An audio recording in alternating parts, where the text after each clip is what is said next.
తెలంగాణకు బీళ్లతోని పూర్తి స్థాయిలో ఆనాడు ఎండిపోయిన తెలంగాణకు మాగాణంగా మార్చడానికి లక్షల ఎకరాలకు నీళ్లు ఇవ్వడానికి కేసీఆర్ గారి నాయకత్వంలో 10 ఏళ్ల పాటు జరిగిన ఒక భగీరథ ప్రయత్నంలో భాగమే కాళేశ్వరం ప్రాజెక్టు. కాళేశ్వరం అంటే ఆషామాషి ప్రాజెక్టు కాదు, ఒక భగీరథ ప్రయత్నం. తెలంగాణలో కేవలం 4 ఏళ్ల కాలంలోనే మరి 45 లక్షల ఎకరాలకు నీళ్లు ఇచ్చే ఒక అద్భుతమైన ప్రాజెక్టు నిర్మాణం చేస్తే అందులో 100 అంకాలుంటే 100 కంపోనెంట్లుంటే ఒక్క బ్యారేజీలో 2 పిల్లర్లకు, అది కూడా ఈ కాంగ్రెస్ విధవులు చేసిన పని అనేది నాకు ఈ రోజు కూడా బలమైన నమ్మకం. మరి ఇవాళ భూకంపం 7+ భూకంపం వచ్చినా అక్కడ తట్టుకొని నిలబడ్డది మేడిగడ్డ. అట్లాంటి మేడిగడ్డను, అట్లాంటి కాళేశ్వరాన్ని చిల్లర రాజకీయాల కోసం రైతుల ప్రయోజనాలు పక్కకు పెట్టి, రాష్ట్ర ప్రయోజనాలు పక్కకు పెట్టి, రాజకీయ ప్రయోజనాలే ముఖ్యంగా కాంగ్రెస్ బీజేపీ ఆడుతున్న చిల్లర నాటకానికి తెరదించే రోజు ఈ రోజే కాబోతున్నది. కేసీఆర్ గారు అన్ని కూడా స్పష్టంగా కమిషన్ ముందు ఏ రకంగా ఈ నిర్ణయాలు జరిగినాయనేది ప్రజాస్వామ్యబద్దంగా చెప్తారు. ఆ తర్వాత తప్పకుండా మాకు విశ్వాసం ఉంది, ప్రజాక్షేత్రంలో గాని న్యాయస్థానాల్లో గాని తప్పకుండా ధర్మం న్యాయమే గెలుస్తుంది. రాజకీయం కాకపోతే ఏముందండి? 420 హామీలు ఇచ్చిన ఒక చిల్లర పార్టీ, ఒక చిల్లర ముఖ్యమంత్రి, గవర్నమెంట్ నడపచాతగాక ఆఖరికి ముఖ్యమంత్రి గారు పోర్ట్ఫోలియోలు ఇచ్చుదామంటే కూడా ఆయనకు పర్మిషన్ లేదు. ఢిల్లీకి పోయి కూర్చొని పోర్ట్ఫోలియోలు పంచుకునే దౌర్భాగ్య పరిస్థితుల్లో ఇంతకంటే ఎక్కువ తెలివితేటలు ఉంటాయని నేను అనుకోను.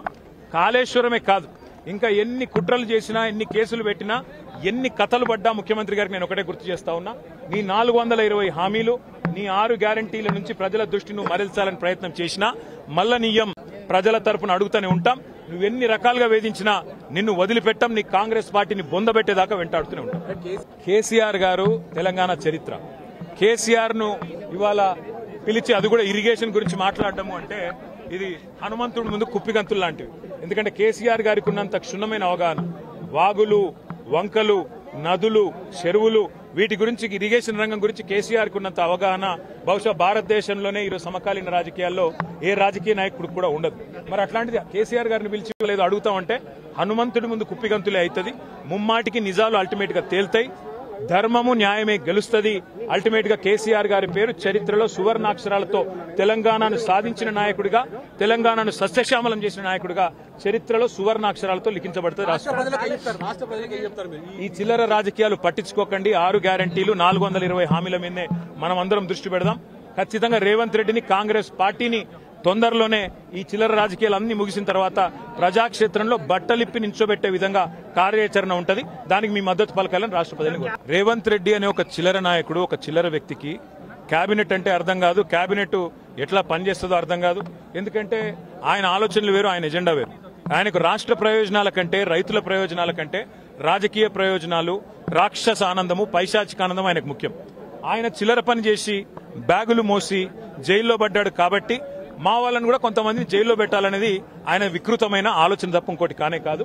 నేను చెప్పేదల్లా ఒకటే, అబద్దం నిజం నిలకడ మీదనే తెలుస్తుంది. నిజం కడప దాటే లోపల అబద్దం అంగిలాగేసుకుని ఊరంతా తిరిగి వస్తుంది అన్నట్టు కొన్ని రోజులు కాళేశ్వరం అని, కొన్ని రోజులు ఫోన్ ట్యాపింగ్ అని, కొన్ని రోజులు ఫార్ములా ఈ అని ఏదైతే డ్రామాలు రేవంత్ రెడ్డి ఆడుతా ఉన్నాడో, ఆయన ప్రభుత్వం ఆడుతా ఉందో, ఇవన్నీ కూడా కేవలం ప్రజల దృష్టి మరల్చడానికి చేస్తున్న చిల్లర ప్రయత్నం. 420 హామీలు, 6 గ్యారంటీలు అమలు చేయలేని ముఖ్యమంత్రి, చివరికి మంత్రివర్గ విస్తరణ చేయలేని ముఖ్యమంత్రి, చివరికి మంత్రివర్గ విస్తరణ చేసిన పోర్ట్ఫోలియోలు కూడా కేటాయించుకోలేని ఒక అసమర్థ ఫెయిల్యూర్ చీఫ్ మినిస్టర్. ఆయన ఫెయిల్యూర్ ని కప్పిపుచ్చుకోవడానికి చిల్లర ప్రయత్నాలు చేస్తున్నాడు. అంతకంటే మించి చేసేదేం లేదు.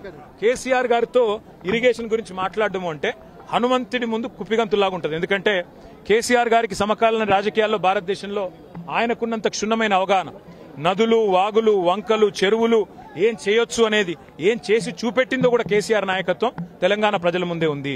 బ్రహ్మాండంగా తెలంగాణను 1 కోటి ఎకరాల మాగాణం చేసి, వరిధాన్యం ఉత్పత్తిలో పంజాబ్ను, హర్యానాను దాటిపోయి తెలంగాణ అనే కరువు పాలిత ప్రాంతాన్ని ఇవాళ భారతదేశంలో అగ్రభాగాన్ని నిలబెట్టినందుకు కేసీఆర్ గారికి నోటీసులు ఇస్తారా?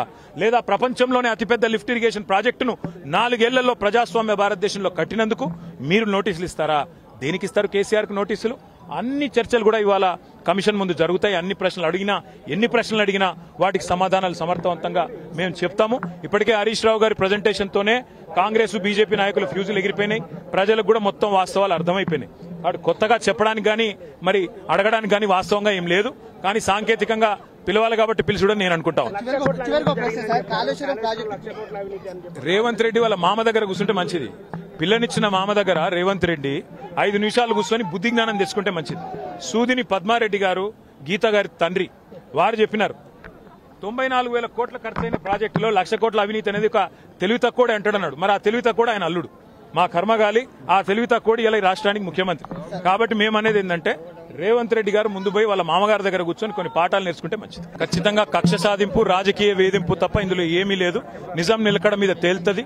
ముమ్మాటికి అల్టిమేట్ గా ప్రజాక్షేత్రంలో, న్యాయస్థానాల్లో ఎక్కడెక్కడైతే ఇవాళ ఈ విచారణను, ఈ వేధింపులను ప్రజలు గమనిస్తున్నారో, 1 కోటి ఎకరాల మాగాణం చేసి పంజాబ్ ను, హర్యానాను దాటే విధంగా తెలంగాణలో వ్యవసాయ ఉత్పత్తి పెంచిన కేసీఆర్ గారి మీద వేధింపుకు పాల్పడితే తప్పకుండా ప్రజాక్షేత్రంలో ప్రజలే బుద్ధి చెప్తారు. ఏడాదిన్నర కాలంగా ఒక ప్రాజెక్టు డిపిఆర్ గానీ, కనీసం శంకుస్థాపన గానీ, ఒక ఇటుక పెట్టి కట్టే దాఖలాలు లేవు. ఎట్లా చూస్తారు కాంగ్రెస్ పార్టీ? ఎట్లా చూసేదేముంది, ఇటు కూలగొట్టడానికి వచ్చింది తప్ప కట్టనికి రాలేదు. ఈ పేదల ఇండ్లు కూలగొట్టడం, ఇట్లాంటి ప్రాజెక్టులు కూలగొట్టడం, విధ్వంసకరమైన ఆలోచనలు, రాజకీయ వేధింపులు, కక్ష సాధింపు తప్ప ఈ సన్నాసికి ఏమి చేత కాదని అర్థమవుతా ఉంది. అందులో అర్థం కాకపోవడానికి 100 జన్మలెత్తినా రేవంత్ రెడ్డి అనే చిల్లరగానికి కేసీఆర్ గొప్పతనం అర్థం కాదు. రేవంత్ రెడ్డి గురువు, ఆయన జేజమ్మతోనే కొట్లాడినోడు కేసీఆర్. ఆ జేజమ్మని ఇక్కడి నుంచి తరిమేసినోడే కేసీఆర్. కాబట్టి రేవంత్ రెడ్డి అనే చిల్లరగాడు ఏం మాట్లాడినా, ఆయన చిల్లర ప్రభుత్వం ఏం చేసినా కేసీఆర్ ఎంటిక కూడా పీకలేరు.